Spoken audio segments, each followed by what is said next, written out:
Baik, terima kasih. Sebelumnya, apakah suara saya terdengar dengan jelas? Iya, terdengar. Ya, Bu. Baik. Mari kita memulai kegiatan kita pada hari ini. Sebelumnya, saya menghimbau kepada para peserta roket untuk terlebih dahulu mengunggah username-nya menjadi nama sekolah. Assalamualaikum warahmatullahi wabarakatuh. Salam sejahtera, salam Om Swastiastu, Namo Buddhaya, salam kebajikan. Yang saya hormati para Ibu Ramawati dan semua peserta yang sudah hadir pada pertemuan kali ini. Terima kasih dan selamat datang saya ucapkan kepada semua yang sudah hadir pada pertemuan kita yang bertemakan diseminasi budaya positif sasaran guru SMPN 19 Pontianak. Pepatah mengatakan, tak kenal maka tak sayang. Tapi kalau sudah kenal, jangan sampai salah sayang. Perkenalkan, nama saya Claudia Mareta Sandra, selaku Master of Ceremony pada hari ini. Sebelum kita memulai, izinkan saya membacakan susunan acara kita kali ini. Yang pertama ada pembukaan, menyanyikan lagu Indonesia Raya, doa, materi, sesi tanya jawab,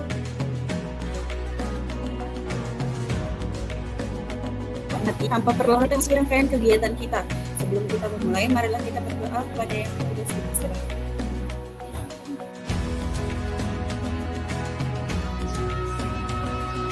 Baik, bismillahirrahmanirrahim. Sebelum kita mulai kegiatan kita pada hari ini, marilah kita berdoa menurut agama dan kepercayaan masing-masing. Berdoa dimulai.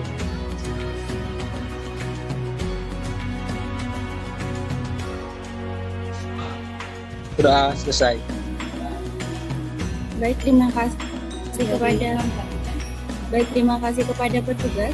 Selanjutnya kita akan memasuki sesi menyanyikan lagu Indonesia Raya. Kepada operator dipersilakan.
Baik, terima kasih kepada operator. Selanjutnya kita akan memasuki rangkaian utama dari kegiatan kita kali ini, yaitu memasuki sesi materi pada Ibu Rahmawati SPG.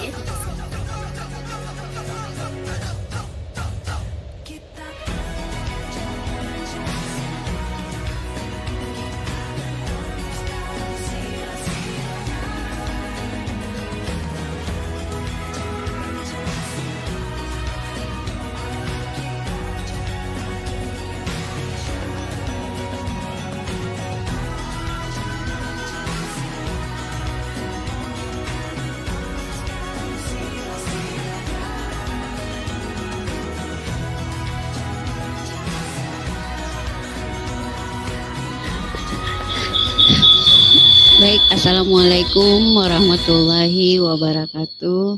Sebelumnya saya ucapkan terima kasih yang sebesar-besarnya atas kesediaan para peserta untuk hadir dalam kegiatan diseminasi budaya positif calon guru penggerak angkatan 9 Kota Pontianak.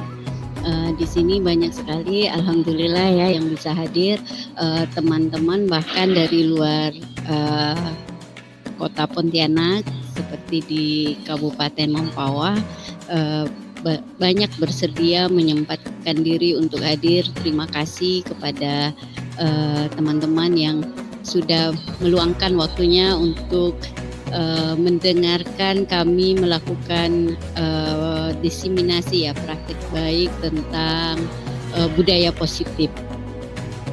Di sini ada beberapa hal yang ingin disampaikan terkait budaya positif yang akan dijabarkan dalam bentuk materi. Nanti mungkin tadi Mbak Sandra lupa menyampaikan random acaranya ya, rundownnya. Udah disampaikan ya. Mungkin saya yang kelewat bahwa setelah pemaparan kita nanti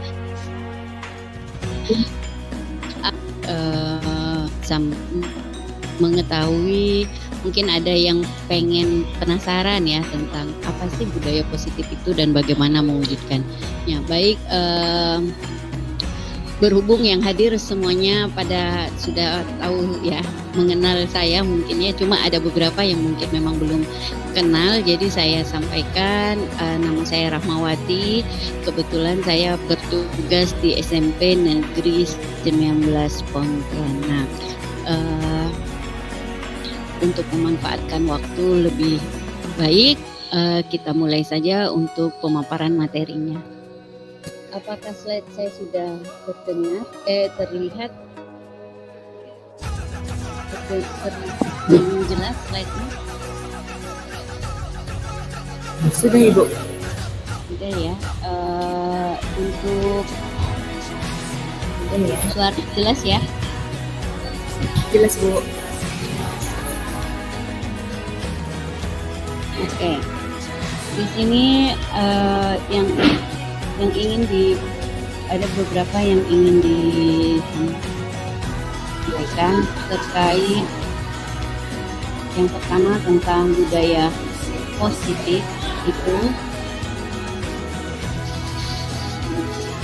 Kita lewatkan saja ini ya.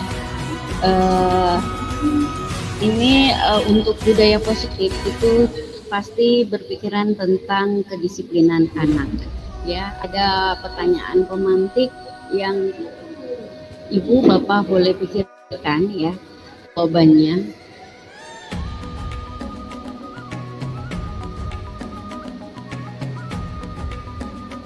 Apakah cuma dengan hal positif seperti membaca atau membersihkan halaman sekolah dapat meningkatkan disiplin anak? Atau misalnya dengan memberikan penghargaan itu dapat meningkatkan motivasi belajar anak? Tidak apa-apa, tidak perlu dijawab, ini dijawab saja di dalam hati, karena nanti jawaban kita di awal ini akan memberikan gambaran bagaimana konsep kita di awal tentang disiplin positif terhadap anak, disiplin. Apakah itu dalam bentuk hukuman, ataukah dalam bentuk pemberian penghargaan, atau bahkan konsekuensi ya. Nah, itu nanti Setelah ini kita akan membahas lebih lanjut, tapi ini pertanyaan pemantik untuk diri kita. Untuk sebelum kita memahami lebih lanjut, apakah setuju dengan poin-poin yang dipaparkan ini? 1, 2, 3, atau bahkan tidak setuju dan boleh dipikirkan alasannya. Nanti sambil jalan kita berbalik dengan pertanyaan ini, apakah setuju pernyataan awal kita tentang konsep hukuman, konsekuensi dan bahkan penghargaan itu benar ya. Kemudian topik pada hari ini adalah tentang disiplin positif dan nilai kebajikan universal, kemudian teori motivasi hukum dan penghargaan serta retribusi, keyakinan kelas yang memang sudah biasa ya, sudah tidak asing lagi untuk kita, sudah diterapkan. Kemudian kebutuhan dasar manusia dan dunia berkualitas, restitusi, 5 posisi kontrol pada guru, dan yang terakhir adalah restitusi, segitiga restitusi itu. Mungkin teman-teman yang sudah mempelajari tentang mempelajari topik-topik yang ada di PMM mungkin sudah tidak asing dengan hal-hal topik-topik yang sudah dipaparkan ini. Kenapa? Karena sudah ada ya, mungkin seperti saya tahu nih ada beberapa yang sudah jago sekali dalam menyelesaikan topik-topik di PMM ya, seperti Bu Eli, kemudian Bu Anggi ya, sudah banyak sertifikat PMM-nya. Kemudian ada teman-teman yang lain seperti Bu Janur ya, itu sudah punya sertifikat, sudah tahu bahwa poin ini sudah ada di PMM, cuma bagaimana kita menguliknya, kemudian nanti kita sama-sama membahasnya di sini ya.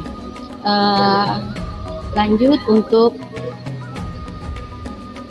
perubahan paradigma ya. Kita lihat di sini ada simulasi.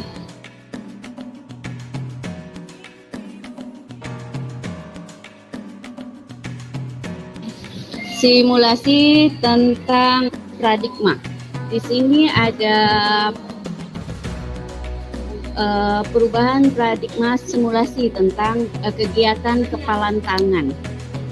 Ya, di sini pada simulasi ini ada A dan B. Anggap saja itu Anda dan teman Anda. Ya, sobeklah kertas kecil yang tulis benda atau sesuatu yang sangat berharga untuk Anda, yaitu tuliskan di kertas itu sesuatu yang berharga untuk Anda. Letakkan di salah satu tangan Anda dan genggam benda atau sesuatu tersebut dengan segala daya. Buatlah sebuah kepalan teman Anda. Si B akan mencoba dengan sekuat tenaga dengan berbagai cara untuk meminta Anda memberikan benda tersebut. Si B bisa membujuk, mengancam, menghardik, merayu, bahkan boleh menyuap ya, atau apa saja agar dapat teman tersebut membuka kepalan tangan Anda tersebut. Nah ini boleh kalau ada yang ingin simulasikan perubahan paradigma ini supaya lebih tahu ya, ini bagaimana rasanya. Ada yang mau mencoba mensimulasikan? Boleh angkat tangannya. Siapa yang mau mencoba mensimulasikan? Oh iya, Ibu Francisca.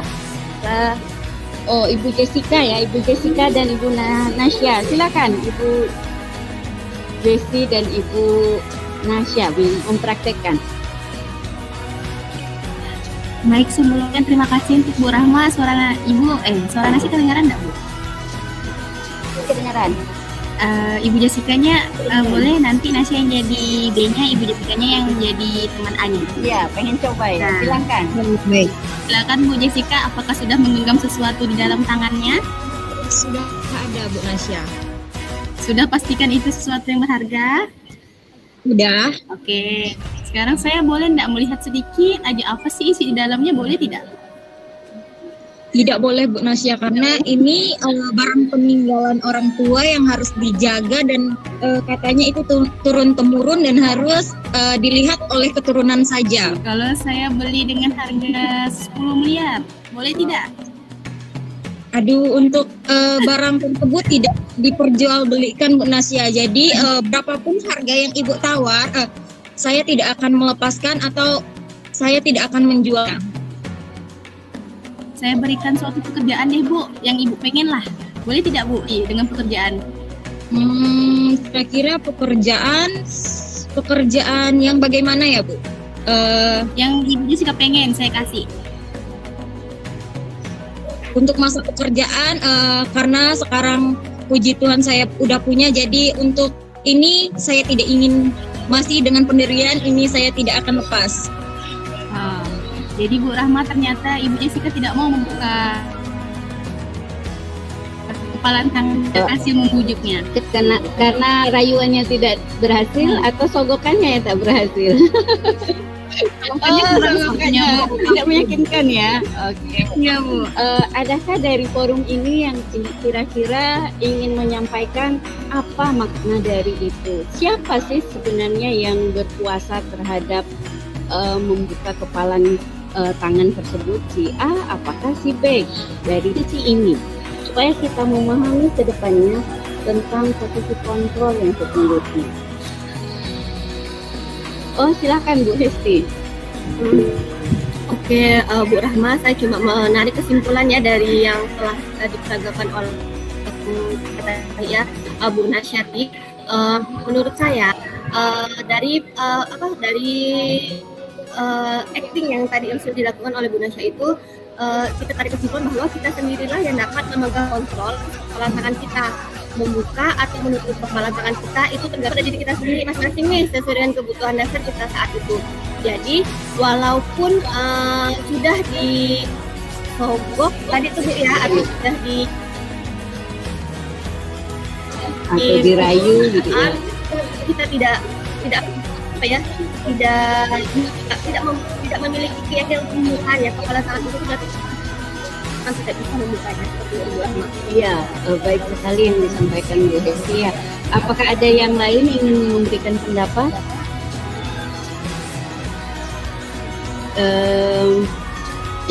Dari audiens?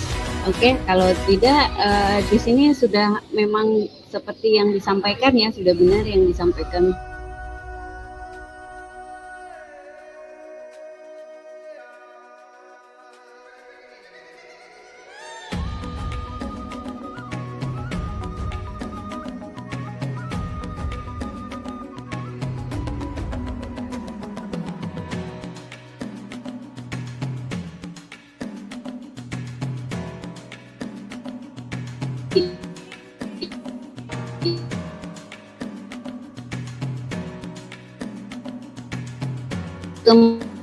Kemudian, nah di sini apa kaitannya terkait ada perubahan paradigma terhadap teori kontrol atau teori pilihan dengan ilustrasi kontrol.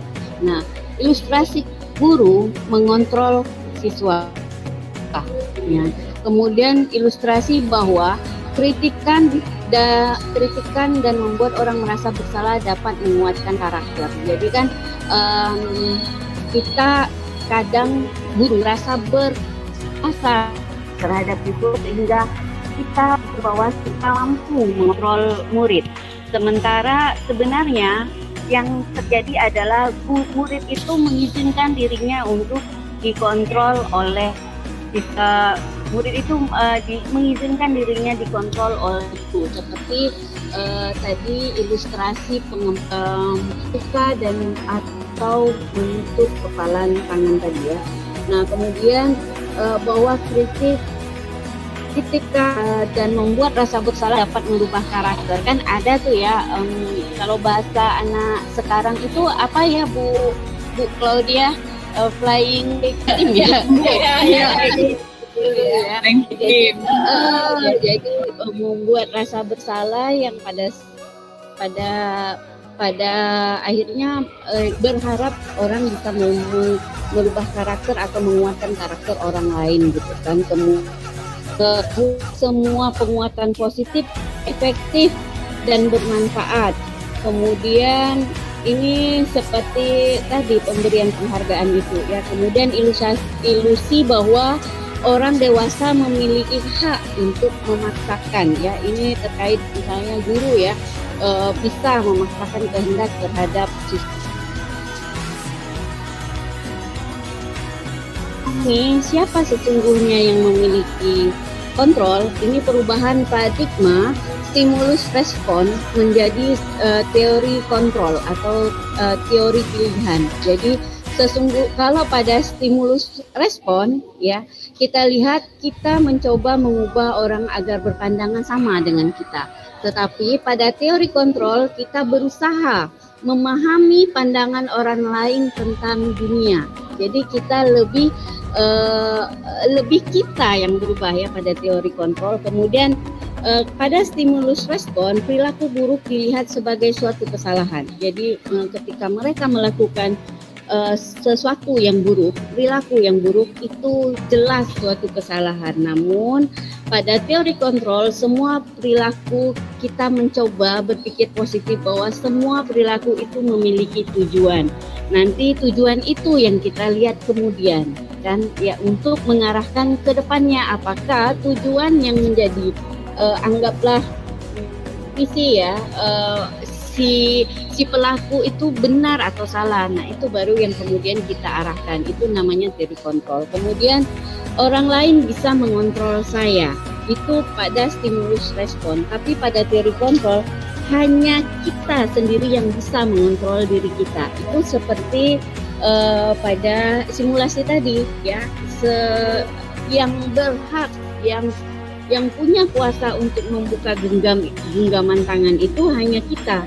Jadi kita yang bisa mengontrol diri kita, bukan orang lain. Tapi kalau kita sampai bisa dikontrol orang lain, berarti kita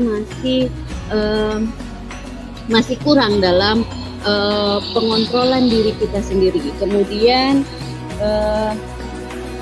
kalau pada stimulus saya mengontrol orang lain, tapi pada teori kontrol kita tidak bisa mengontrol orang lain, gitu ya. Kemudian poin berikutnya pada pemaksaan ada pada pada saat bujukan gagal. Nah itu stimulus respon. Kadang kita dengan siswa kita bujuk dulu mereka ya supaya berubah. Namun ketika mereka tidak mau berubah, ya udah kita langsung paksa mereka untuk mengikuti peraturan. Kalau tidak kita akan memberikan sanksi. Nah itu adalah stimulus respon. Tapi kalau pada kita disuruh bergeser ke teori kontrol, maka kolaborasi dan konsensus diharapkan dapat menciptakan pilihan-pilihan baru. Artinya kita ketika kita melakukan diskusi dengan si pelaku atau siswa yang bermasalah itu, diharapkan kita mampu menemukan solusi dari kolaborasi diskusi tersebut ya, bukan hanya langgeng ya udah kalau dia tidak mau kita paksakan kehendak kita. Nah tidak seperti itu kalau pada teori kontrol.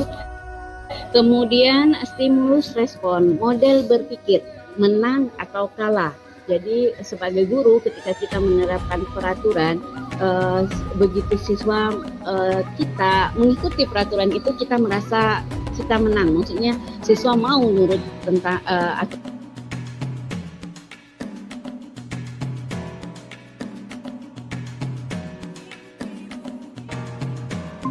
seperti itu kalau pada stimulus respon ya, paradigma lama ya. Kemudian kalau pada teori kontrol pola berpikirnya berbeda. Di sini adalah model berpikirnya adalah menang-menang. Di mana menang-menang di sini maksudnya adalah kita bisa menawarkan solusi yang baik, siswa juga merasa nyaman terhadap solusi itu, atau sebaliknya, siswa menawarkan solusi terbaik atas kesalahannya, atas perbaikan kesalahannya.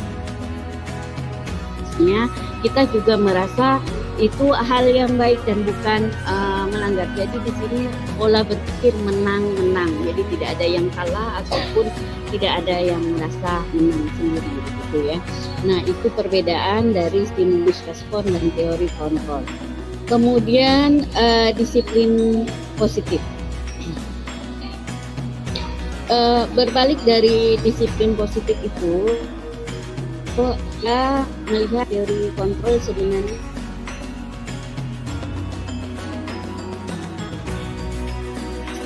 bisa mengontrol orang lain, hanya kita yang bisa mengontrol diri dengan menggali potensi kita agar tercapai tujuan mulia, yaitu sesuatu menjadi seorang yang kita inginkan berdasarkan nilai-nilai yang kita hargai. Artinya setiap orang itu pasti mempunyai nilai yang dihargainya. Misalnya kita potensi kita sangat santun misalnya. Nah, itu cara kita belajar menghargai orang lain melalui kontrol yang ada di diri kita. Kemudian semua perilaku memiliki tujuan. Ini teori motivasi. Ini ada orang melakukan sesuatu itu karena menghindari hukuman, ya. Ada juga yang mendapatkan imbalan, misalnya jika melakukan misal saja melakukan banyak pelatihan mandiri, kemudian mendapatkan sertifikat yang banyak, maka akan mendapatkan penghargaan. Nah, itu berarti kita melakukan sesuatu itu hanya untuk mendapatkan imbalan. Atau misalnya kita melakukan pengembangan diri agar supaya, ya, kalau kita yang di kota ini kalau kita tidak melakukan pengembangan diri, misalnya sertifikasi tidak lancar, ya. Nah, itu kan menghindari hukuman. Jadi itu teori motivasi untuk menghindari hukuman atau mendapatkan imbalan. Tapi yang terbaik dari semua teori motivasi itu adalah untuk menghargai diri kita sendiri. Itu balik lagi ke makna disiplin yang tadi, yang itu berasal dari diri kita sendiri. Nah, nilai-nilai kebajikan universal inilah yang kemudian nanti kita turunkan ke dalam keyakinan kelas, ya, keyakinan kelas. Artinya membuat keyakinan kelas itu berdasarkan nilai-nilai kebajikan yang dimiliki oleh seluruh peserta didik di kelas kita, yang kemudian nanti akan menjadi suatu keyakinan di kelas tersebut. Begitu ya. Jadi itu hubungannya antara makna disiplin diri, kemudian teori motivasi, dan kemudian ke 5 posisi kontrol. Yang tadi sudah dibahas di atas bahwa ada kalau pada posisi pilihan, ya, disiplin positif itu model berpikirnya menang-menang, kolaborasi, konsensus, menciptakan pilihan-pilihan baru. Jadi 5 posisi kontrol dari situ diturunkan menjadi 5 posisi kontrol yang dimiliki oleh guru, ya. Mungkin ini ada ya di PMM kalau memang sudah sampai di topik yang ini. Yang pertama adalah penghukum dan pembuat rasa bersalah. Kita kadang, ya, itu dulu pernah, bukan pernah ya, juga sering saya lakukan di masa dulu, ya. Jika misalnya anak sudah melakukan tugas, maka kita menghukum mereka, gitu kan, atau membuat rasa bersalah, misalnya kok kamu gitu sih, tidak mengerjakan tugas, tidak kasihankah sama orang tuamu. Nah, kayak gitu kita seolah-olah membuat anak, menumbuhkan rasa bersalah kepada anak. Nah, ternyata itu masih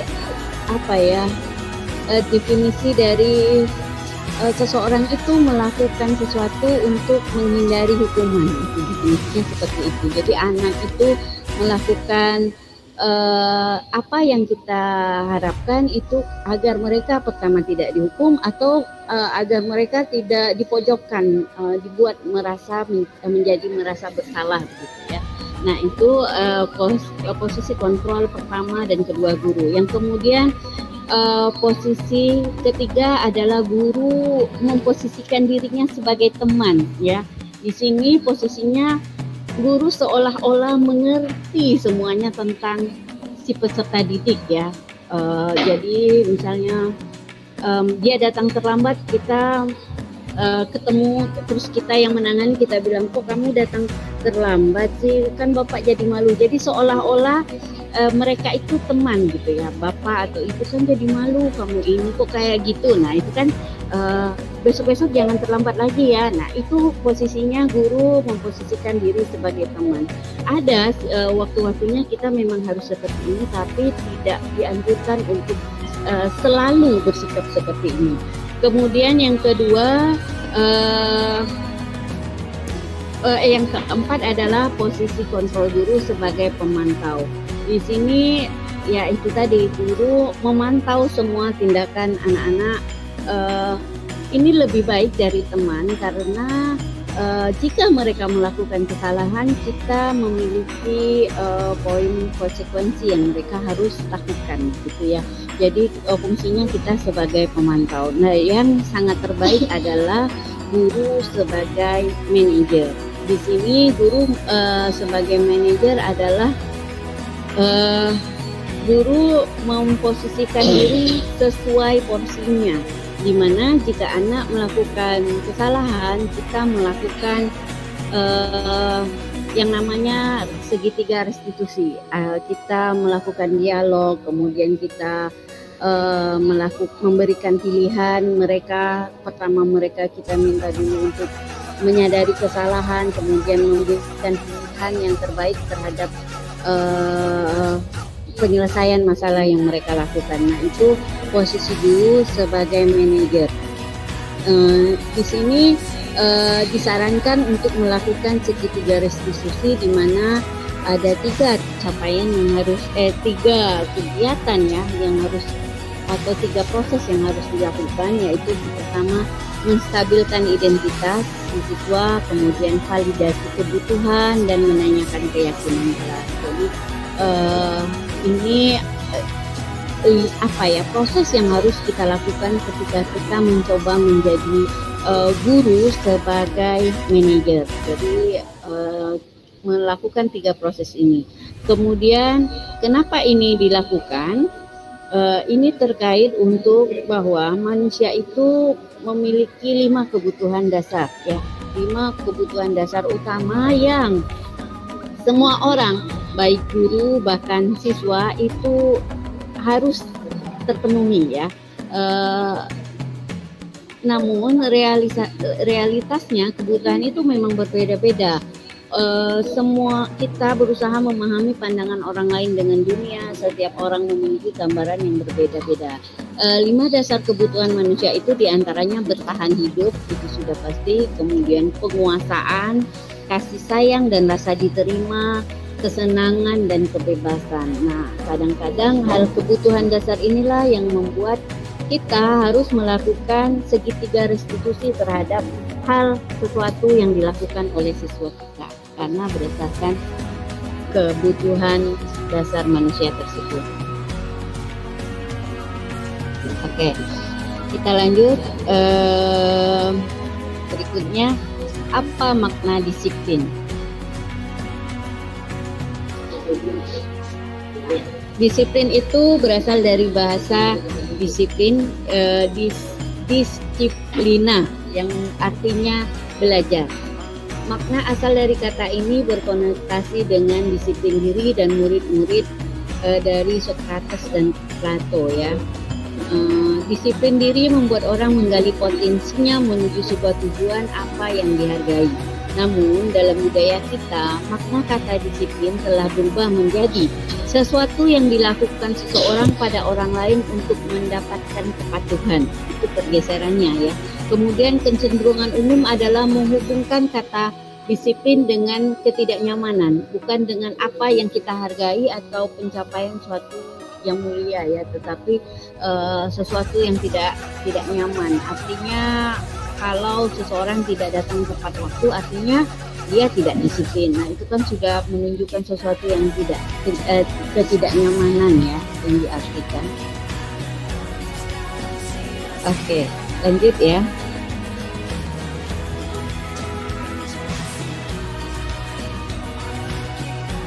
Nah, nilai-nilai kebajikan yang tadi sudah disebutkan ya, kebajikan universal itu adalah sifat-sifat positif manusia yang merupakan tujuan mulia yang ingin dicapai setiap individu. Nilai-nilai tersebut bersifat universal dan lintas bahasa, lintas suku bangsa, agama maupun latar belakang. Nah, nilai-nilai kebajikan yang diyakini seseorang itu akan memotivasi intrinsik, akan terbangunnya sehingga menggerakkan motivasi diri untuk mencapai tujuan yang mulia yang diinginkan. Nah, pada kurikulum kita sekarang sudah difasilitasi untuk mencapai nilai-nilai kebajikan yang kita harapkan dimiliki oleh peserta didik kita melalui yang kita kenal adalah profil pelajar Pancasila, di mana dalam profil pelajar Pancasila itu sudah ada dimensi beriman, bertakwa kepada Tuhan Yang Maha Esa dan berakhlak mulia, mandiri, bernalar kritis, berkebinekaan global, bergotong royong ya, dan kreatif. Nah, itu sudah tercover ya di dalam profil pelajar Pancasila. Diharapkan nilai-nilai kebajikan itu bisa tumbuh dan berkembang di dalam diri peserta didik melalui proses pendidikan yang mereka lalui. Selanjutnya di sini tentang teori motivasi, hukuman dan penghargaan serta restitusi ya. Di sini teori motivasi perilaku manusia itu ada dikenal 3 ya, motivasi eksternal, kemudian yang tadi sudah dibahas di sebelumnya yaitu untuk menghindari ketidaknyamanan atau hukuman. Apa yang akan terjadi apabila saya tidak melakukan ini? Biasanya kita muncul pertanyaan seperti itu kan ya. Kemudian motivasi eksternal untuk mendapatkan imbalan, misalnya untuk apa yang akan saya dapatkan apabila saya melakukan ini. Nah, itu ya motivasi yang sangat sebaiknya kita hindari dalam melakukan sesuatu, karena jatuhnya nanti tidak tulus ya, tidak tulusnya monokrom. Kemudian lanjut ada motivasi internal. Motivasi internal itu tujuannya disiplin positif. Saya akan menjadi orang yang seperti apa bila saya melakukan itu. Nah, melakukannya. Jadi ini benar-benar motivasi yang ada dari diri kita sendiri. Seperti misalnya kita mengikuti suatu diseminasi atau webinar ya, kita mengharapkan supaya kita menjadi memahami tentang teori itu. Jadi setelah itu saya akan menjadi orang seperti apa setelah memahami tentang disiplin positif. Nah, itu adalah motivasi internal. Tapi bukan kepada imbalan apa yang saya dapatkan jika mengikuti ini, atau kalau saya tidak mengikuti ini, hukuman apa kira-kira yang saya dapatkan. Nah, itu adalah termasuk motivasi eksternal ya. Kemudian lanjut kita balik kepada filosofi Ki Hajar Dewantara ya. Merdeka itu artinya tidak hanya terlepas dari perintah, akan tetapi juga cakap buat memerintah diri sendiri. Karena yang paling penting ya tadi berdasarkan motivasi intrinsik tadi, bahwa sangat baik jika kita melakukan sesuatu itu berdasarkan diri kita sendiri, bukan berdasarkan perintah orang lain, karena memang di perintah itu tidak nyaman ya. Dan apalagi misalnya perintahnya itu tidak jelas tapi harus kita lakukan, dan itu saya sendiri itu merasa sangat menyebalkan ya. Jadi memang sangat baik motivasi yang kita lakukan dalam melakukan sesuatu itu adalah motivasi intrinsik. Kemudian dihukum oleh penghargaan. Maksudnya seperti apa ini?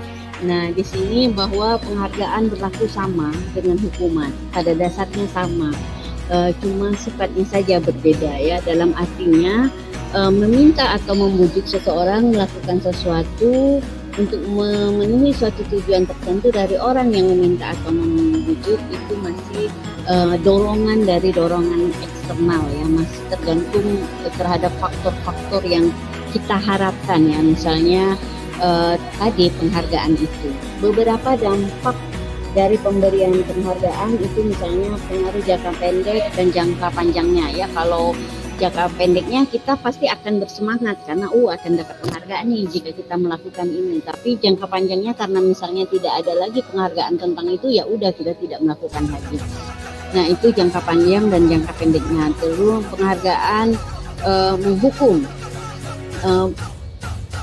Artinya kita akan kategori penghargaan ini menghukum begini ya, ketika penghargaan itu sesuatu yang memang dianggap keren di komunitas kita, ternyata itu menimbulkan kecemburuan sosial. Nah, itu kan penghargaan berarti serasa menghukum ya, menghukum kita sebagai yang mendapat penghargaan tersebut.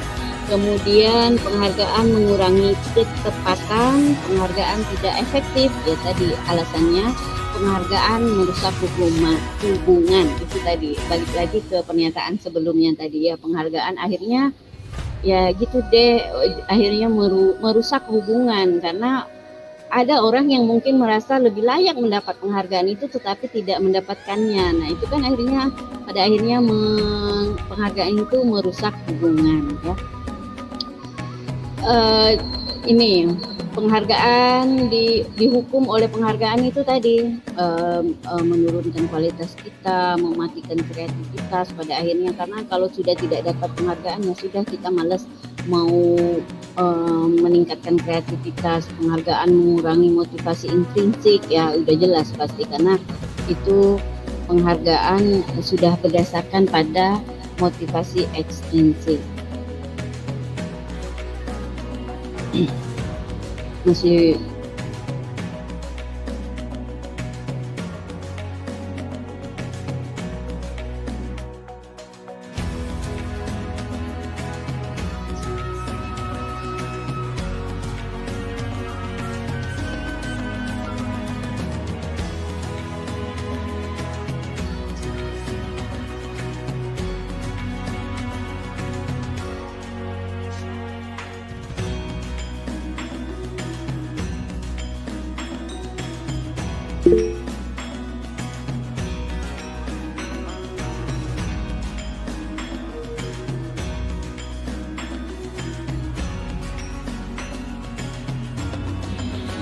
sorry ternyata tidak kedengaran. Kita lanjut ya.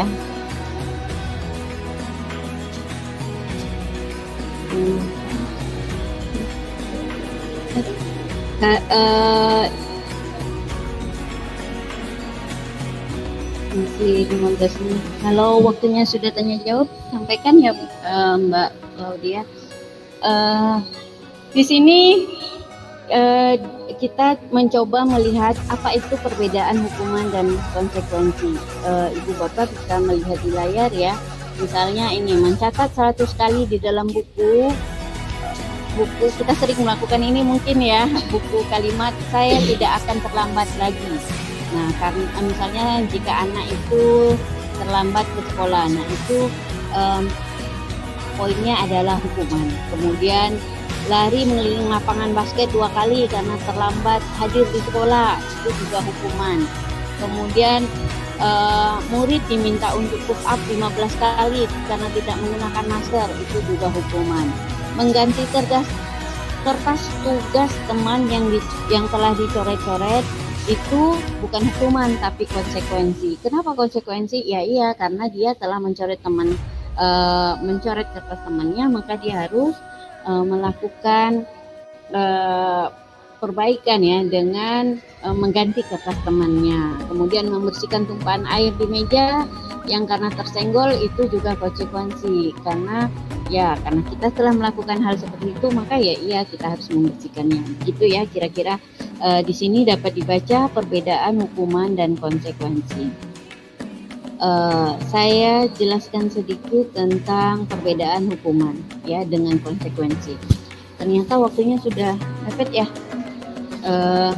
Hukuman itu sesuatu yang menyakitkan harus terjadi, sementara konsekuensi itu sesuatu harus terjadi ya. Jadi hukuman itu sesuatu yang menyakitkan harus terjadi, sementara konsekuensi adalah sesuatu yang harus terjadi karena kesalahan kita. Misal tadi ya, kita tidak sengaja misalnya siswa tidak sengaja menyenggol air, ya dia harus membersihkan air tersebut. Itu sesuatu yang harus terjadi. Kalau hukuman itu membuat anak sakit, fisik maupun hati untuk jangka waktu yang lama. Ya pasti sebel dia sama guru yang suka ngukum. Kemudian kalau konsekuensi, anak merasa tidak nyaman dalam jangka waktu yang pendek. Kemudian hukuman, anak membenci kedisiplinnya. Pada akhirnya mereka tidak senang dengan disiplin itu karena kalau dia melanggar dia akan dihukum. Jadi di mindset mereka hukuman itu adalah seperti penyiksaan mungkin ya. Apalagi kalau misalnya gurunya ya udah kamu terlambat lari keliling lapangan 15 kali. Kayak gitu kan. Jadi mereka mindset mereka dia pasti sangat benci dengan disiplin itu. Kemudian tapi kalau konsekuensi, anak menghargai disiplin. Kenapa? Karena dia tahu, dia paham kalau dia melakukan kesalahan seperti ini maka kamu harus memperbaikinya seperti ini. Nah itu konsekuensi. Kemudian mendorong anak menyakiti diri sendiri kalau pada hukuman, kalau konsekuensi mendorong anak agar mudah menyesuaikan diri. Kemudian konsekuensi itu konsep diri, kalau hukuman konsep diri menjadi buruk, sementara konsekuensi konsep dirinya menjadi baik ya. Kalau buruk ya kan kalau anak dihukum itu dia merasa buruk ya, dia merasa minder karena kalau sering dihukum gitu ya. Tapi sementara kalau pada konsekuensi konsep dirinya akhirnya bisa sedikit-sedikit kita rubah. Karena misalnya kalau konsekuensinya kamu datang terlambat, berarti ya udah di jam pertama kamu akan nambah 15 menit. Itu kan nanti dia akan belajar bahwa jika dia terlambat, konsekuensi yang didapatkannya seperti ini, sehingga dia sedikit demi sedikit akan merubah konsep dirinya. Ya, merubah konsep dirinya untuk berarti saya kalau tidak mendapat harus supaya bisa seperti teman-teman harus seperti ini ya, bisa selesai belajarnya dengan seperti teman-teman yang lain maka saya harus disiplin ya, seperti itu misalnya. Jadi karena tidak menyakiti dirinya ya. Yang buruk ini ketika dia merasa terpojokkan, menyakiti dirinya, nah itu dia merasa dirinya yang buruk. Terus anak belajar untuk menyembunyikan kesalahan karena biar tidak dihukum ya. Kemudian kalau konsekuensi, anak belajar untuk mematuhi peraturan. Kemudian kalau hukuman itu anak merasa marah, rasa bersalah, dipermalukan, merasa tidak dihargai. Sementara kalau konsekuensi itu kehilangan hak, dibuat tidak nyaman, diasingkan untuk sementara. Yaitu kalau kita melakukan konsekuensi ya. Jadi materinya tinggal sedikit lagi, boleh dilanjut kali ya Bu, kalau Mbak masih ada waktu ya. Diselesaikan untuk restitusi. Restitusi itu adalah proses penciptaan kondisi bagi murid untuk memperbaiki kesalahan mereka, sehingga mereka bisa kembali pada kelompok mereka dengan karakter yang lebih kuat. Restitusi juga merupakan proses kolaborasi yang mengajarkan murid untuk mencari solusi untuk masalah mereka dan membantu murid berpikir tentang orang lain seperti apa yang mereka ingin menjadi atau tujuan mulia dan bagaimana mereka harus memperlakukan orang lain. Itu baiknya dari konsep restitusi. Nah, tadi kita sudah bahas tentang hukuman dan konsekuensi. Di sisi lain ada restitusi, di mana kalau tadi konsekuensi hukuman itu seperti pernyataan di tabel ini ya. Kalau hukum itu sesuatu yang yang menyakitkan harus terjadi, sementara konsekuensi itu sesuatu yang harus terjadi, tetapi restitusi itu adalah merupakan pilihan. Jadi kita memberikan pilihan kepada anak, mencoba mendiskusikan pilihan itu. Kemudian kalau restitusi menguatkan anak atau murid dalam jangka waktu yang panjang, kemudian si korban mendapatkan pengganti, murid akan mendapatkan penguatan, masalah terpecahkan, dan yang paling penting adalah murid belajar bertanggung jawab untuk perilakunya. Seperti itu. Di sini ciri-ciri restitusi bukan untuk menembus kesalahan. Ini konsep yang sering miss ya. Restitusi itu bukan untuk menembus kesalahan, namun untuk belajar dari kesalahan. Restitusi itu memperbaiki hubungan, kemudian memberikan tawaran bukan paksaan. Ya, restitusi menuntut untuk melihat ke dalam diri. Restitusi mencari kebutuhan dasar yang mendasari tindakan. Restitusi diri adalah cara yang paling baik dan berfokus pada karakter ya, fokus pada karakter bukan tindakan. Jadi yang kita sasar dalam melakukan restitusi adalah karakter yang dimiliki anak tersebut. Jadi perubahan karakter baik ya, perubahan karakter menjadi lebih baik dari si anak tersebut, bukan pada tindakan apa yang akan kita buktikan atau dia lakukan, seperti itu. Restitusi itu fokus pada solusi, dan restitusi mengembalikan murid pada perbuatan salah, mengembalikan murid yang berbuat salah pada kelompoknya. Artinya ketika mereka mampu belajar dari kesalahan, kemudian memperbaiki kesalahan itu, mereka bisa gagah ya kembali ke dalam kelompoknya, bahwa iya saya pernah melakukan kesalahan tapi saya sudah menebusnya, dan orang yang saya rugikan, misalnya orang yang menjadi korban saya juga kami sudah berdamai. Nah, artinya di situ tidak ada hal yang salah yang bisa membuat mereka tidak bisa kembali dalam kelompoknya. Beda kalau anak kita berikan hukuman ya, dia ketika kembali ke kelompoknya mungkin saja di dalam pikiran dia sudah mengecap dirinya sendiri, oh saya ini siswa yang suka melanggar peraturan, saya ini misalnya si pembolos atau si terlambat kayak gitu ya. Nah itu dia akhirnya dia minder dalam pergaulan, atau bahkan bersikap sebaliknya, menjadi gagah-gagahan ya di kelompoknya. Jadi seperti itu. Jika hukuman perbanding antara hukuman dan konsep restitusi konsekuensi. Selanjutnya keyakinan kelas. Ini sebetulnya untuk keyakinan kelas ibu bapak yang sudah hadir di sini. Ibu bapak yang sudah hadir di sini seharusnya sudah paham tentang keyakinan kelas, karena kita hampir sudah 2 tahun yang menjalankan kurikulum mereka, baik itu seperti kami sekolah penggerak atau memang sekolah kurikul mandiri berubah ya. Nah itu kita sudah membuat keyakinan kelas yang didasari dari budaya positif tadi, motivasi intrinsik yang ada di dalam diri siswa, yang kemudian kita bangkitkan, kita arahkan untuk menjadi keyakinan kelas ya di sekolah kita. Harapannya keyakinan kelas itu nanti menjadi lingkungan yang positif dan menjadi budaya positif, seperti itu. Lanjut.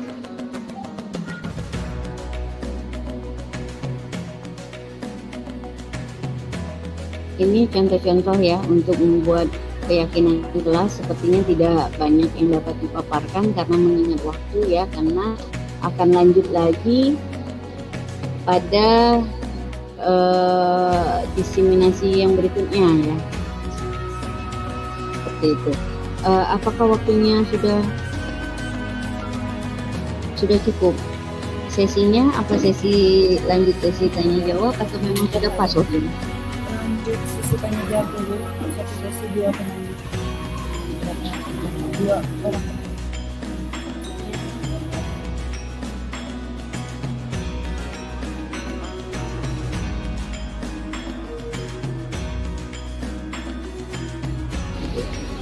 Silakan untuk yang Puji Rahayu. Silakan, mungkin ada yang mau bertanya. Mohon maaf, memang ternyata waktu 1 jam tidak cukup untuk memaparkannya. Saya memang sudah cukup ngebut juga untuk menyampaikan semuanya ini tadi ya, tapi ya setidaknya ada yang bisa ditangkap. Mungkin ada yang ingin sharing, sudah melakukan keyakinan kelasnya atau diskusi tentang restitusi tadi ya, karena memang saya poinnya ingin menyampaikan tadi itu ya, restitusi terhadap posisi kontrol dan motivasi institusi.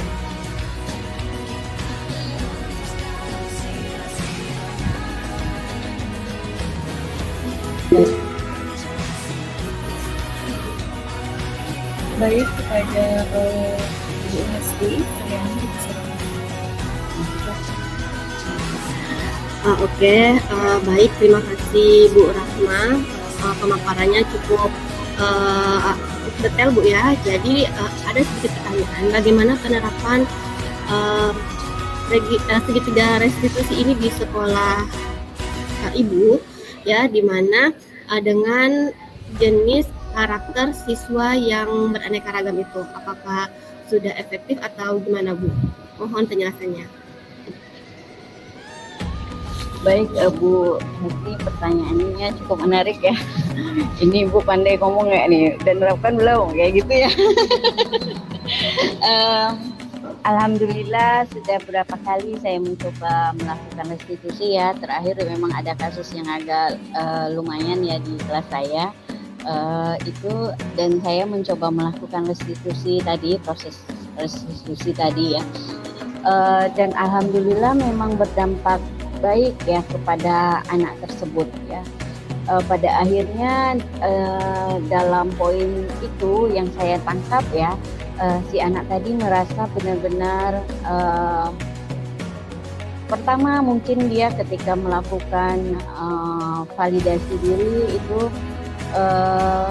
dia merasakan, ya kenapa ya saya melakukan hal seperti itu kayak gitu ya. Kemudian setelah diskusi kita juga melakukan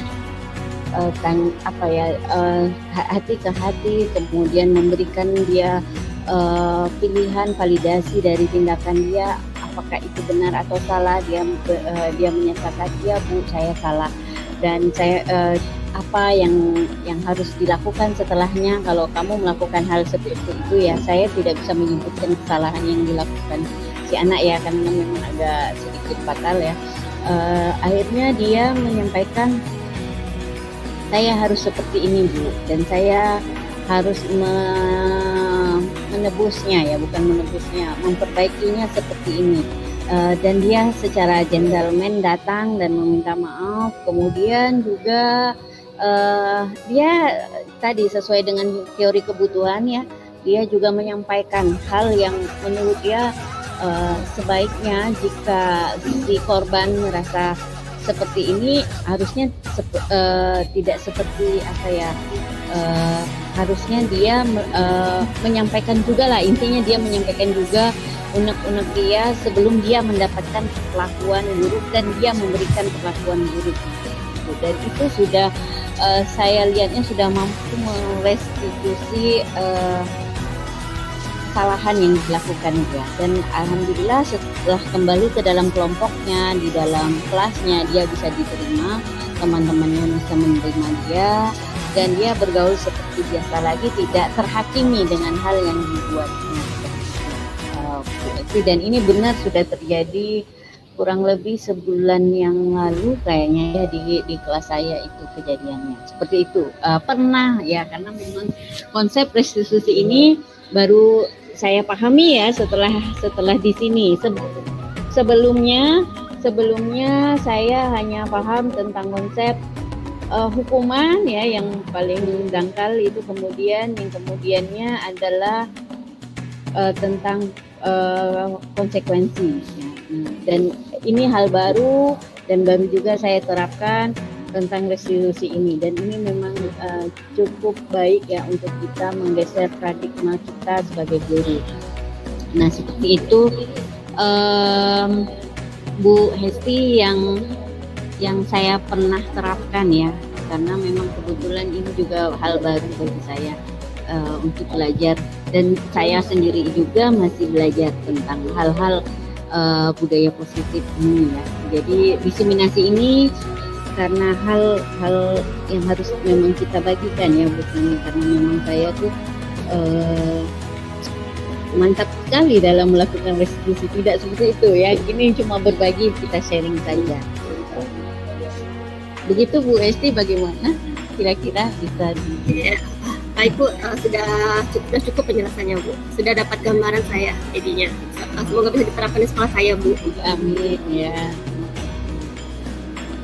Bagaimana Mbak Claudia, sudah cukup waktu? Saya kembalikan ke moderator ya. Silakan Mbak Claudia. Baik, ya itulah tadi pemaparan materi dan sesi tanya jawab yang disampaikan oleh Ibu Rahmawati tentang diseminasi budaya positif sasaran guru SMP Negeri 19 Pontianak. Harapannya semoga apa yang sudah disampaikan oleh Ibu Rahma tadi dapat berdampak untuk kita, dapat memberikan pengetahuan yang bisa kita realisasikan bersama-sama. Semoga ini juga bermanfaat untuk kita. Mungkin kita langsung saja masuk ke sesi penutup. Oke, baik, kita langsung saja masuk ke sesi penutup, di mana sebelum kita memasuki sesi penutup ini alangkah baiknya kita untuk dokumentasi terlebih dahulu ya Bu ya. Oke, kepada operator dipersilakan untuk dokumentasi.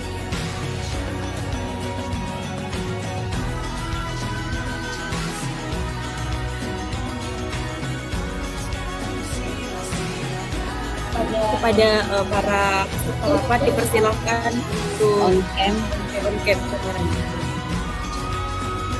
Kepada operator dipersilakan untuk dokumentasi.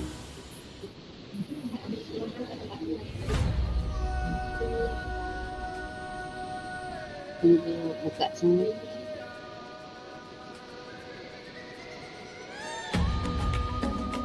Oke, kita mulai. 1, 2, 3.